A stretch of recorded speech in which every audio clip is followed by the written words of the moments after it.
Hello and welcome to Doubles and Trebles. It's time for another Ante Post preview here on the channel, and we're here to look at the Epsom Oaks today. Smido live with us from York Racecourse. Hopefully his internet will hold up. It's a similar race to the Derby, as I'm sure all viewers are aware, but this one is run a day earlier and is for 3-year-old fillies. So it's a fascinating heat, and this year we've got the extra added treat of it being on a bank holiday Friday, thanks to the Queen's Jubilee. So yeah, nice little Brucey bonus for everybody. Can sit back and enjoy it, unless you're having to work a bank holiday, which some of us may well be.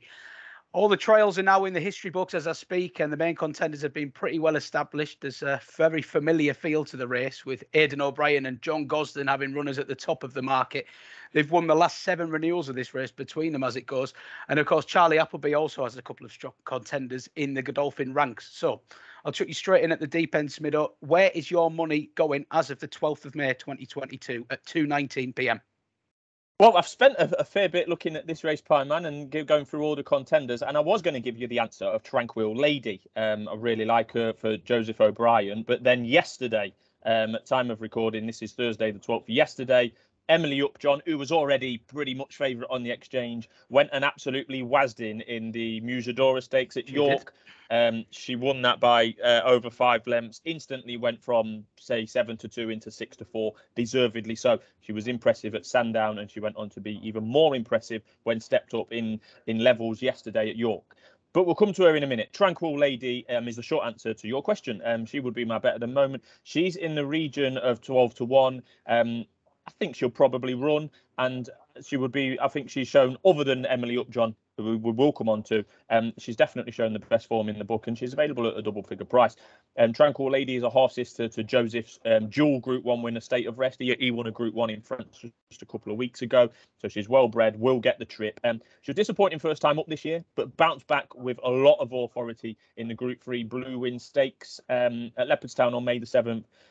She smashed what looked an half decent field by 4 lengths there. Really impressive. Looks like an Oaks type all over to me. The usual conversations with connections about will we go to Epsom or stay in Ireland for their Oaks equivalent is sure to be had, and that's factored into the price a little bit. But yeah, the noises directly after the race from Joseph himself were that Epsom would very much need to be on odds now.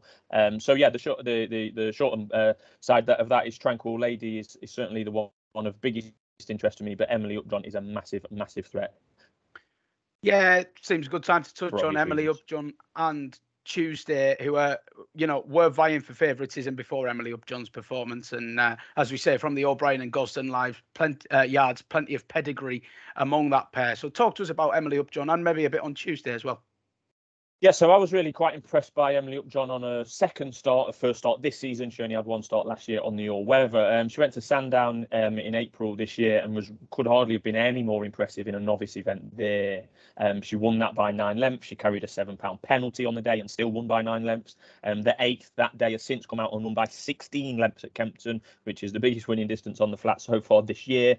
So the form's already being backed up. Visually, she was very impressive. Then, like I say, she came to York yesterday, went off odds on in a Group 3 contest there. 5 runners in the race. She was favourite 4-7. She was expected to win, but win she did in very good style. And I think if the ground was a little bit quicker yesterday, she would have won by even further than 5.5 lengths, according to Frankie Dettori. She's rightfully favourite. And yeah, I wouldn't, I'm certainly not one to be backing her at 6-4 Ante Post, but she's certainly going to be the one to beat on the day if turning up, if all is well and good, and there's no doubt she should be turning up. Just a note on John Gosden, Pine Man. He's won 2 of the last 7 renewals. Aidan has won the other 5. It's been a relatively quiet start for the season for John Gosden. He is the UK champion chainer on the flat. He had no runners in the 1,000 or 2,000 guineas. Obviously, Inspiral was injured, so we'll give him that. He's only got 2 entries in the Derby, both are any price you like on the exchange. Probably won't even run. And he's just had 20 winners in 2022 so far, John Gosden. For example, in comparison, Charlie Appleby, who has been flying, as we know, has had 45 winners from less runners. So really, the season really hasn't got truly started for John Gosden yet, but there's time to come. The Epsom Classics and Royal Ascot, etc. So I'm certainly not writing him off, but that's just a side note. Emily Upjohn is the rightful favourite. She's sure to stay the trip. A really exciting prospect. And the presence of Commando is the only reason that Emily Upjohn is not odds on for the Oaks at this time. On to Tuesday, the Chief O'Brien hope, by the looks of it at the moment, only won a maiden in March over in Nice, and was third in the 1,000 guineas on just the third career start. We spoke about Tuesday for the 1,000 guineas content on this channel and said that she was an unlikely runner. And we was only saying that because they were the words that came from the trainer's mouth in regards to Tuesday going to Newmarket. Apparently, she was thriving at home, so went to Newmarket with a good chance, as good a chance as any. She went off 4-1. She finished third in what turned out to be a strange race. The 1,000 guineas. First of all, it was won by a front runner, 16-1 shot, fair and square. But you know, whenever a front runner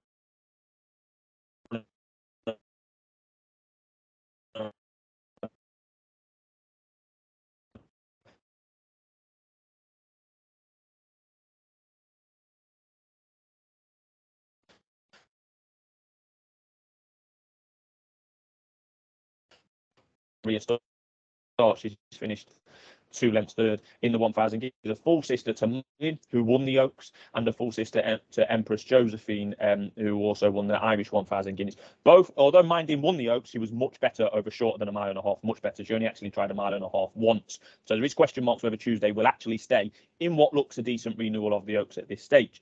Aidan O'Brien tells us the current plan for Tuesday is to run in the 1,000 guineas in Ireland on May the 22nd, then step up half a mile for the Oaks, which is on June the 3rd. It's been done before by this trainer. He's a master trainer. I wouldn't question him, but that kind of thinking is not for me to run in over a mile in Ireland and then 10 or 11 days later, a mile and a half at Epsom.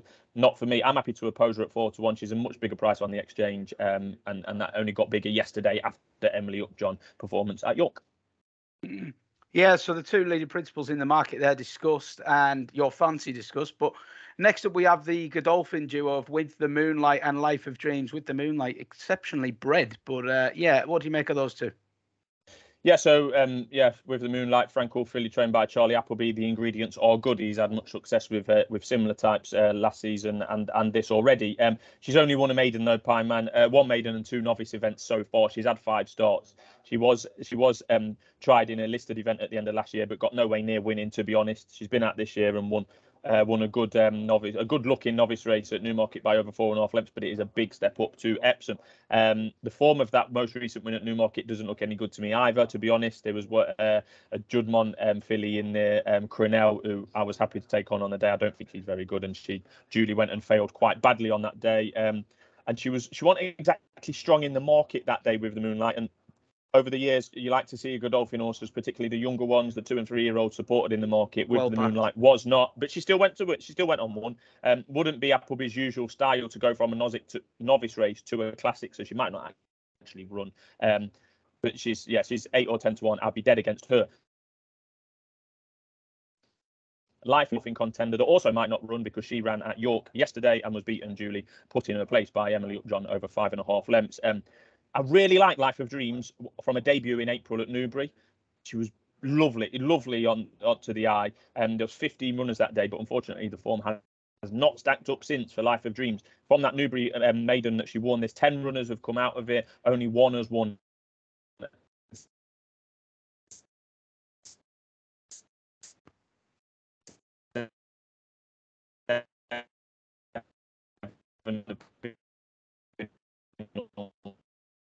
She might not even turn.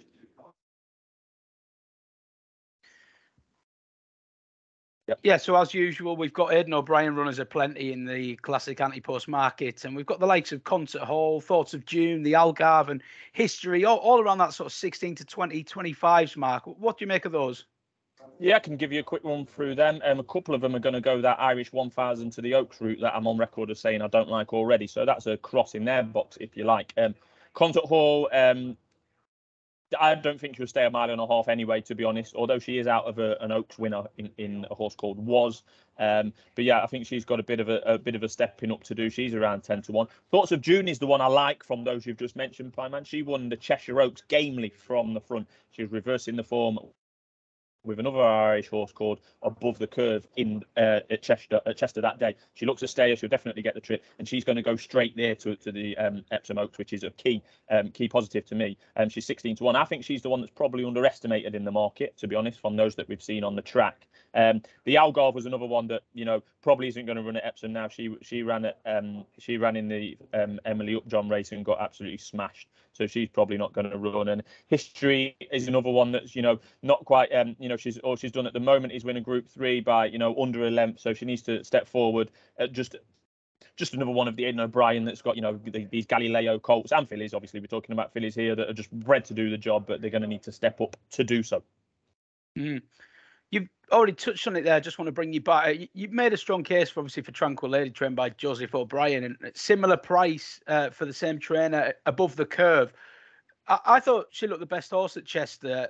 I don't know if you would agree with that. Any thoughts? Yeah, there's a lot of people that would agree with you there, Pineman. Not necessarily me. That was in the Thoughts of June race. Thoughts of June, who I've just mentioned. Yeah, that was in the Cheshire Oaks. Thoughts of June got out the traps under Ryan Moore and just went from the front and never looked back, really. Above the Curve on the previous start before Chester had beaten Thoughts of June by 2.5 lengths in a Leopardstown maiden.